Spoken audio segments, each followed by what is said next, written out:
I'm going to give Kathy the last word, but I don't know how to precisely put answers to so many questions, but just to very quickly, no resistance to the Taliban that is any serious threat to them exists. There's a fool's paradise in the West that there's going to be some sort of resurgence of the National Front or anybody else. That's not happening. The biggest kinetic threat to the Taliban right now is Daesh and ISIS, so if you prefer them, take them. The other option is to, whatever this situation is in Afghanistan right now, it is a direct result of NATO and the United States up and leaving from Afghanistan. If you wanted to deal with someone else over there, well, you shouldn't have left. You have left, now you've got the Taliban to deal with. For Mehbooba, I know it's very difficult for them, and they're over here, they're experiencing extremely testing times, but Pakistan has and will continue to help the people of Afghanistan in whatever way we can. We have hosted the largest number of refugees on the planet, and they're from Afghanistan, 100,000 of which have come after the fall of Kabul. It is an extremely complicated situation, but we can't wash our hands and turn our backs on Afghanistan. It's time to create consensus, and not fanciful utopian consensus, but consensus based on the realities of Afghanistan, continue the humanitarian aid, open up their banking channels, unfreeze their funds so their economy can function. You can't starve your way to women's empowerment. There has to be a functioning state. At any opportunity, in any way, I'm willing to engage with the civil society, with the women, with the Taliban in Afghanistan. But we can't wash our hands, turn our backs, and leave them to their own devices. Thank you. اب کیا ایک متفقہ لائحہ عمل کی ضرورت ہوگی؟ اس پر بات کرنے کے لیے ہمارے ساتھ موجود ہیں مسلم لیگ نون سے معاون خصوصی جناب قیصر احمد شیخ. قیصر شیخ صاحب، آپ کو گفتگو میں خوش آمدید کہتے ہیں. ہمیں جوائن کر رہے ہیں پاکستان پیپلز پارٹی سے بیرسٹر عامر حسن. بیرسٹر صاحب، آپ کو بھی خوش آمدید کہتے ہیں. اور اسٹوڈیوز میں ہمیں جوائن کر رہے ہیں سیکیورٹی ایکسپرٹ جناب سید محمد علی. محمد علی صاحب، آپ کو بھی خوش آمدید کہتے ہیں گفتگو میں. محمد علی صاحب، گفتگو کا آغاز آپ سے کریں گے. یہ اپنے اسٹیٹمنٹ دیکھا بلاول بھٹو زرداری نے، بڑا کلیئر کٹ کہا سیکورٹی کانفرنس میں، کیونکہ اس وقت جو حالات ہمارے ہیں، ہم بارہا تحریک جو ٹی ٹی پی کالعدم ٹی ٹی پی کے لوگ ہیں افغانستان میں تھے. ہم افغانستان کو کہہ بھی رہے تھے کئی عرصے سے کہ آپ ان لوگوں کو قابو کریں یا ہمارے حوالے کریں. اس میں بہت سے لوگ آزاد بھی ہو گئے اور پھر پاکستان آئے اور ایک بار پھر انہی کارروائیوں کا سلسلہ شروع ہو گیا ہے. لیکن بنیادی طور پہ بلاول بھٹو زرداری صاحب نے جس طرف اشارہ کیا ہے وہ ایک بڑی تصویر ہے جو امریکہ اور نیٹو کو وہ بتانے جا رہے ہیں. جی بالکل، میں سمجھتا ہوں بہت مدلل اور جاندار انہوں نے دلائل پیش کیے. جو میونخ سیکیورٹی کانفرنس ہے، یہ بہت بڑا ایک انٹرنیشنل فورم ہے جس میں ہم اپنی پوزیشن واضح بھی کر رہے ہیں اور دنیا کو ہم بتا رہے ہیں کہ کیا بڑھتے ہوئے خطرات ہیں. دیکھیں، افغانستان کے حوالے سے جو سچویشن ہے اس کا انہوں نے بڑا کلیئرلی احاطہ بھی کیا. اس کی 4 جہتیں ہیں، میں کوئکلی اس کا احاطہ کر دیتا ہوں اور اس کو ایکسپلین بھی کر دیتا ہوں. دیکھیں، وہاں پہ جو سیاسی سچویشن ہے وہ ایک حقیقت ہے، دنیا کو وہ پسند ہو یا نہ ہو، لیکن جو موجودہ انتظامیہ ہے وہ ایک سیاسی ایک پولیٹیکل ریالٹی ہے. تو اگر کوئی بھی دنیا کی قوم یا ادارہ یا فورم افغانستان میں امن، سلامتی اور ترقی چاہتا ہے، وہاں کی خواتین کی آزادی چاہتا ہے، وہاں کی معیار زندگی کو بہتر بنانا چاہتا ہے، وہاں سے دہشت گردی کا خاتمہ چاہتا ہے، تو وہاں کے جو تصویراتی اور سیاسی حقائق ہیں ان کو تسلیم کرنا پڑے گا، نمبر 1. اور دوسری بات، جب تک آپ ان کو انگیج نہیں کریں گے تو آپ کیسے اپنی بات ان تک پہنچائیں گے، اپنی رائے دیں گے، ان پہ اثر انداز یا ان کی سوچ کو تبدیل کرنے کی کوشش کریں گے، نمبر 2. دوسرا پہلو جو ہے وہ سوشل ہے. دیکھیے، یہ ایک حقیقت ہے کہ پچھلے 20-22 سال کے دوران ایک مڈل کلاس ایمرج ہوئی ہے افغانستان کے اندر، جو کہ تعلیم یافتہ ہے اور وائٹ کالر کلاس ہے جو جابز کرنا چاہتی ہے. اور میں سمجھتا ہوں کہ افغان انتظامیہ بھی مستقبل میں ان سے استفادہ کر سکتی ہے اگر وہ ایک ماڈرن اور اسٹیبل ریاست تشکیل دینا چاہتے ہیں. لیکن اگر ان کے حوالے سے مغربی دنیا کو یہ توقعات ہیں کہ وہ اوور نائٹ جو ہے ایک ماڈرن، لبرل، فنکشنل ڈیموکریسی میں تبدیل ہو جائے گی، تو یہ وہاں کے سیاسی، تاریخی، معاشی اور معاشرتی حقائق سے کوتاہ نظری اور کے مترادف ہوگا. تو یہ دوسرا پہلو ہے. تیسرا پہلو معاشی ہے جو کہ بہت اہم ہے، جو کہ سیکیورٹی سے بھی جڑا ہوا ہے، پولیٹکس سے بھی جڑا ہوا ہے اور سوسائٹی کی جو ریالٹیز ہیں اس سے بھی جڑا ہوا ہے. دیکھیں، ان کے فنڈز جو ہیں ابھی تک فروزن ہیں. ان کے جو سوورن فنڈز ہیں $8 بلین، ان کے اوپر امبارگو ہے، ان کو انٹرنیشنل لیجیٹمیسی نہیں مل رہی ہے. تو جب تک وہاں پہ جو بھی حکومت ہے وہ اس کے پاس وہ وسائل نہیں ہوں گے کہ وہ عوام کے مسائل حل کر سکے، ان کا معیار زندگی بہتر کر سکے، اور چاہے وہ خواتین ہو، بچے ہوں، تعلیم ہو، صحت ہو، اس کے حوالے سے ایسے پروجیکٹس ڈیولپ کر سکے کہ جو لوگ دہشت گردی میں ملوث ہیں وہ آئسولیٹ ہوں، اور ان کو بھی مین سٹریم کیا جائے، ان کو بتایا جائے کہ 40 سال کی جنگ کے بعد اب وہ ایک نارمل زندگی کی طرف لوٹیں. اور پھر اس کا ہماری صورتحال سے بھی جڑا ہوا تعلق ہے، کیونکہ ہمارے ہاں جو افغان مہاجرین ہیں وہ بھی جب تک ایک ہوپ اور کانفیڈنس نہیں رکھیں گے کہ وہاں پہ واپس حالات نارمل ہو رہے ہیں اور وہاں پہ معاشی وسائل ہیں، وہاں عزت ہے، وہاں پہ سلامتی ہے، تبھی وہ واپس جا سکیں گے. تو پاکستان کی جو خارجہ سلامتی کے معاملات ہیں وہ افغانستان سے بہت گہرے اور کلوزلی جڑے ہوئے ہیں. اس لیے ہمارے جو وزیر خارجہ ہیں انہوں نے بڑے مدلل انداز میں پاکستان کی قومی سوچ کی ترجمانی کی ہے کہ اس وقت ہم بھی جو توقع کر رہے ہیں کہ افغان طالبان جو ہیں وہ اپنی ٹیریٹری کو استعمال نہ ہونے دیں کسی بھی ایسے گروہ یا فرد کے لیے جو کہ پاکستان کے خلاف کوئی عزم رکھتا ہو، تو ان کی کیپیسٹی کے لیے کو بڑھانا بھی عالمی برادری کی ضرورت ہے۔ بالکل، اور کیسر شیخ صاحب، ظاہر ہے کہ ہم نے تو بڑے مخلصانہ انداز میں ہمیشہ سے افغانستان کے لیے آواز بھی اٹھائی ہے، اور ہم ہمیشہ سے افغانستان کے لیے آواز اٹھاتے رہے ہیں، لیکن یقینی طور پر یہ مشکل صورتحال ہے حکومت کے لیے بھی کہ ظاہر ہے آپ لوگوں نے ایک ایسے وقت میں اقتدار سنبھالا ہے کہ معاشی مشکلات بھی ہیں اور دوسرا امن و امان کی صورتحال بھی پیدا ہو گئی ہے۔ جی، بسم اللہ الرحمن الرحیم۔ یہ جاوید اقبال، بڑی تفصیل سے بات ہو رہی ہے، لیکن یہ افغانستان کا معاملہ کوئی نیا تو نہیں ہے، یہ تو 30-40 سال ہو گئے، ہم نے مختلف انداز سے اس کو حل کرنے کی کوشش کی ہے، لیکن میں سمجھتا ہوں کہ جتنی ڈیپتھ میں اس کو ہونا چاہیے تھا ڈسکس اور اس مسئلے کا حل نکلنا چاہیے تھا، وہ ابھی تک نہیں نکلا۔ صورتحال تو وہیں کی وہیں ہے، اور جہاں سے شروع ہوا تھا وہیں سے ہی معاملات۔ اب پھر امریکہ اور طالبان ہو تو اس کنڈیشن پہ وہ یہاں سے گئے تھے، امریکن وہ گئے کیا، ان کو یہاں سے مجبور ہو کر جانا پڑا کہ انہوں نے کہا جی آپ کی سرزمین میں کوئی ایسی دہشت گردی نہیں ہوگی یہاں سے، اور کوئی فارن دہشت گرد یہاں نہیں ٹھہرے گا۔ اب صورتحال تو آپ کے سامنے ہے، پاکستان پہ تو دہشت گردی کے حملے متواتر ہو رہے ہیں۔ ہمارا یہ خیال تھا کہ جب سے یہ طالبان کی حکومت بنی ہے افغانستان میں، ہمارے یہاں بھی لا اینڈ آرڈر کی صورتحال بہتر ہو جائے گی۔ ہم نے تو پوری کوشش بھی کی طالبان کو اس سلسلے میں فیسیلیٹیٹ کرنے کی، لیکن انفارچونیٹلی کچھ پرابلمز ہیں نا، ہم افغانستان اور پاکستان آپس میں صحیح طرح ایک دوسرے پہ کانفیڈنس نہیں، یا پراپر ہم نیگوشیٹ نہیں کر سکے۔ معاملے تو جاری ہیں، اور ہمیں ہماری لا اینڈ آرڈر صورتحال، اس لا اینڈ آرڈر صورتحال کے تحت ہمارے یہاں نہ تو کوئی باہر کی انویسٹمنٹ آ رہی ہے، نہ ہی ہمارے اپنا جو بزنس ہے اس پورے ریجن میں بھی کوئی ڈیولپمنٹ نہیں ہو رہی، اور معاملات کافی مخدوش ہیں۔ تو کئی جہتیں اس کی، کئی نیشنز ہیں، سب اس میں امریکہ بھی انوالو ہے، اس میں چین بھی انوالو ہے، اس میں روس بھی انوالو ہے، اس میں ان کے جو نیبرنگ کنٹریز ہیں وہ سارے، ترکمانستان ہے، یہ سارے کرغزستان ہے، یہ سارے جو کنٹریز ہیں، خود افغانستان ہے۔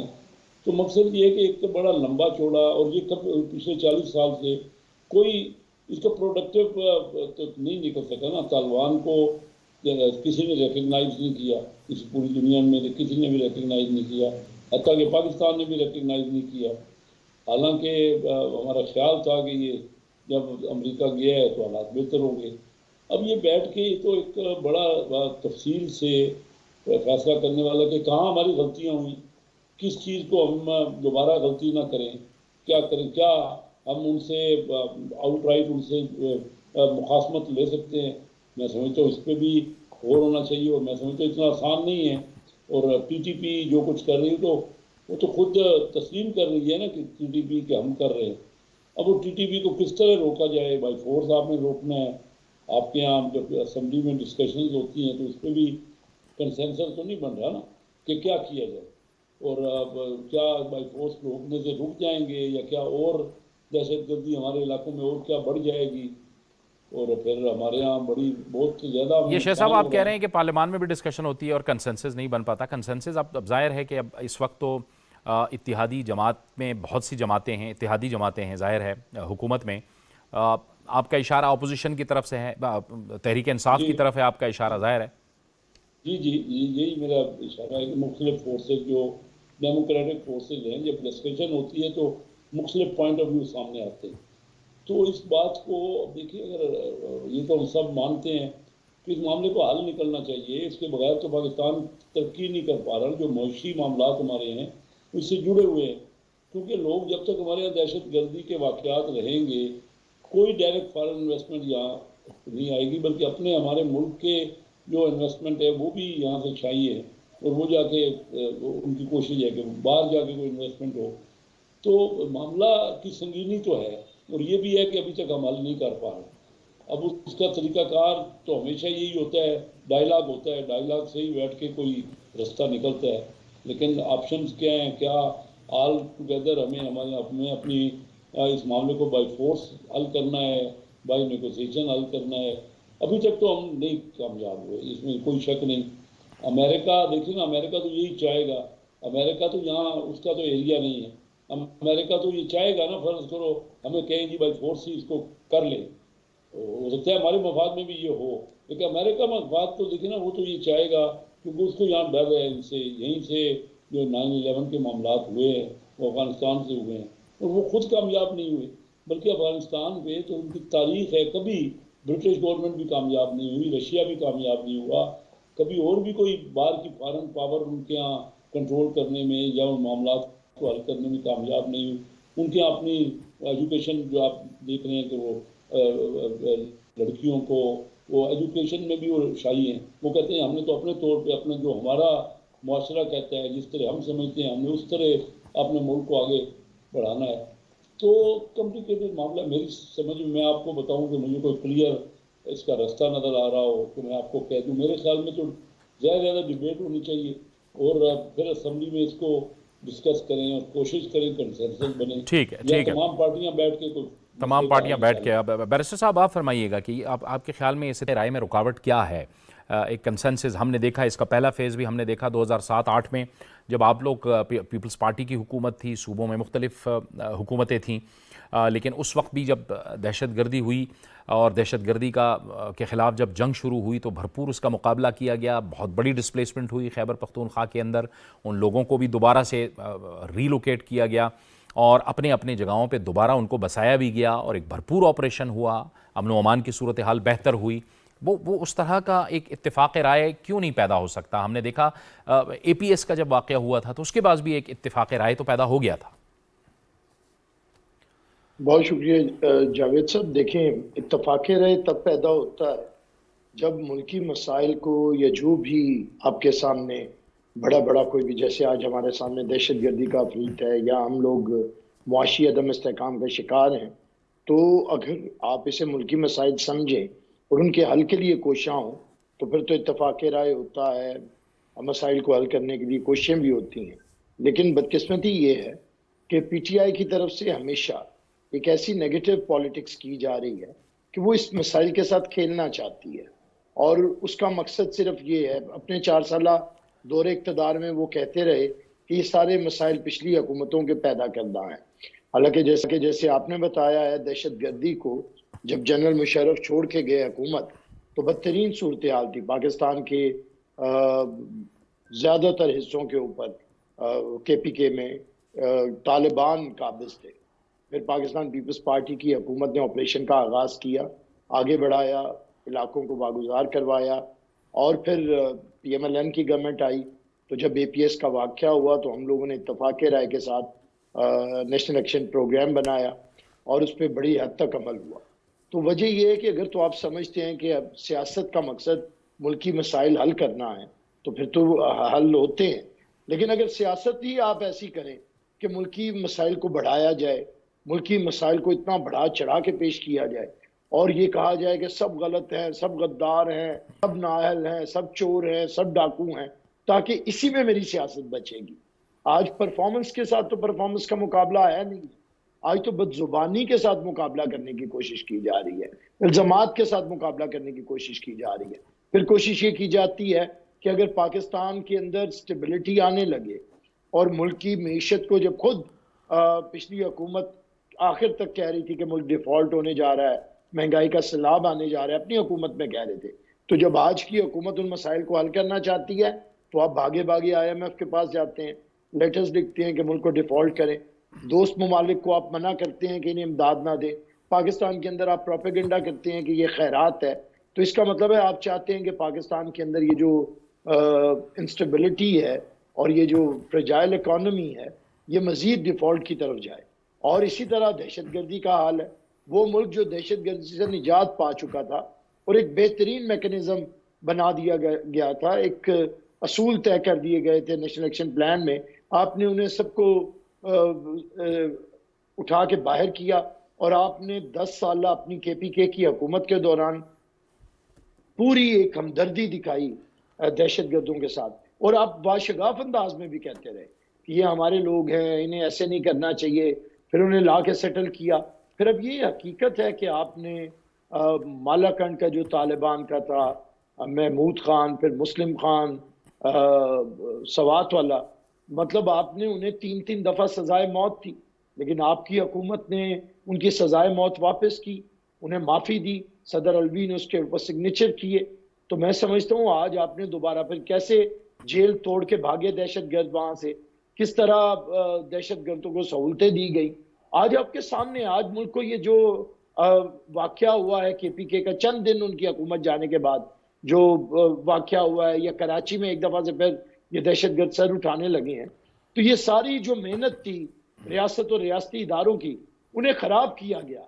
تو میں سمجھتا ہوں کہ جب ایسا ذہن سیاست کے اندر آ جائے، جو مسائل حل نہیں کرنا چاہتے وہ مسائل پیدا کرنا چاہتے ہیں، جو تقسیم ختم نہیں کرنا چاہتے تقسیم پیدا کرنا چاہتے ہیں، ہیجان، انتشار، نفرت، فتنہ، فساد، ہر وقت ٹوٹ جائے گا، ختم ہو رہا ہے ملک، ٹھیک نہیں ہو سکتا، تو بتائیں کیسے ہوگا؟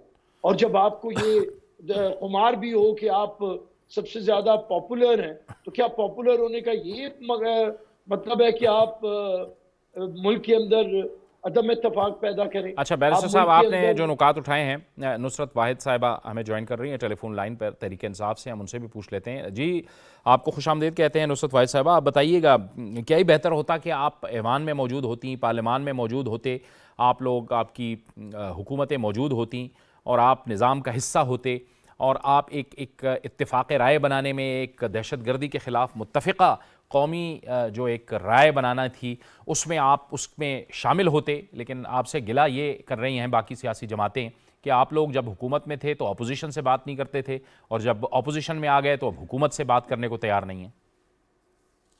جی بسم اللہ الرحمن الرحیم. بہت شکریہ جاوید صاحب آپ کا پروگرام میں لینے کا. دیکھیں جو سب سے اس وقت امپورٹنٹ چیز ہے وہ یہ کہ ملک کو کسی نہ کسی طرح اسٹیبل کیا جائے. جس حالت میں 8-9 مہینوں میں ان لوگوں نے پہنچا دیا، الزام تو سارا ہمارے اوپر لگاتے ہیں، حالانکہ تمام فیکٹس اینڈ فگرز ہمارے سامنے موجود ہیں، اور بلکہ ہماری حکومت جانے کے بعد ان کی ہی حکومت نے تمام فگرز دیے تھے کہ ہم 6 پوائنٹ پہ تقریباً جا رہے تھے. اور آپ دیکھیں ہمارے جو ریمیٹنس تھے وہ کتنے زیادہ تھے. ہمارے ریزرو 18 بلین ڈالر ہو چکے تھے 8 ارب سے، اور لیکن اس کے باوجود آپ دیکھ لیں کہ آتے ساتھی کیا ہوا، کس بری طرح وہ پیسے خرچ کیے گئے کہ ہم اب 8-9 مہینے 10 مہینے میں 2 پوائنٹ کچھ پہ رہ گئے. ہمارے پاس پیسے نہیں ہیں. سارے دوست ممالک ناراض ہو گئے ہیں. یہ کہہ رہے ہیں کہ دوست ممالک کو ہم لوگوں نے منع کیا. تو اتنا پاورفل ہے عمران خان کے وہ گورنمنٹ میں نہ ہوتے ہوئے بھی وہ کہے گا کہ ان کو پیسے نہیں دو، وہ پیسے نہیں دیں گے. یہ ہو سکتا ہے کبھی؟ مطلب یہ اتنی چائلش باتیں ہیں کہ انسان سن کے حیران رہتا ہے کہ آپ کیا بات کر رہے ہیں اور کیوں یہ بات کر رہے ہیں کہ آپ لوگ خود اپنی ناکامی کا بلیم صرف عمران خان پہ اس لیے ڈالنا چاہتے ہیں کہ اس نے اپنے صرف 3.5 سالہ دور میں، 3.5-4 سال دور میں، جو کہ کسی بھی حکومت کے لیے کوئی معنی نہیں رکھتا، یہ لوگ ان کو پتا ہے، یہ پچھلے 30 سال سے اور ایک اور جماعت ہے پچھلے 50 سال سے پاکستان میں آنا جانا کسی نہ کسی صورت میں حکومت میں رہے ہیں. یہ لوگ یہ اپنے زمانے میں کوئی اس طرح کے کام نہیں کر سکے. خاص طور پہ پیپلز پارٹی نے جو سندھ کا حشر کیا، نون لیگ نے جو سڑکیں اور ایئرپورٹ اور فلاں بنا کے جو کک بیکس لیں، اس کا کوئی حساب کتاب نہیں ہوگا کہ اس سے پاکستان کو کتنا نقصان پہنچا، کہاں سے کہاں چلا گیا. تو یہ اس طرح باتیں نہیں بنتی. جو فیکٹس ہیں، جو ریئل چیزیں ہیں، ان کو دیکھنا چاہیے کہ ہمارے 3-3.5 سالوں میں کیا کوئی دھماکے ہوئے، کیا کوئی بلڈنگ چلی، کیا کوئی ریکارڈ جلے، کوئی اس طرح کی چیز ہوئی تو بتائیں. کچھ بھی نہیں ہے. جی شیخ صاحب، وہ والا واقعہ بار بار بتاتے ہیں کہ جس میں کچھ قیدی میرے خیال میں کے پی سے بالکل ہماری حکومت ابھی شروع ہوئی تھی، اسی زمانے میں وہ بھاگ گئے تھے. اس کا بار بار ذکر ہوتا ہے کہ یہ لوگ ان کو جانے دیا. اور پھر خان صاحب جیسے بار بار کہتے ہیں کہ طالبان پاکستانی ہیں، ان کو پاکستانی ہونے کا اعزاز ملنا چاہیے، تو وہ جا کے ہمارے اوپر دھماکے نہیں کریں گے، اس طرح کی چیزیں نہیں کریں گے. اب دیکھیں آپ ان کو پاکستانی کا حق دیں گے تو وہ کیوں کر رہے ہوں گے؟ جب ان کو وہ حق نہیں ملے گا پاکستانی ہونے کا، ان کے اوپر الزامات لگیں گے اور پتہ نہیں کیا کیا ہوگا. نہیں لیکن نصرت صاحبہ وہ تو ہمارے زمانے میں وہ جب ری سیٹل ہوئے تو اب تو وہ تو ظاہر ہے کی حکومت کے دوران جب وہ یہاں آئے، ری سیٹل ہوئے، تو پھر انہوں نے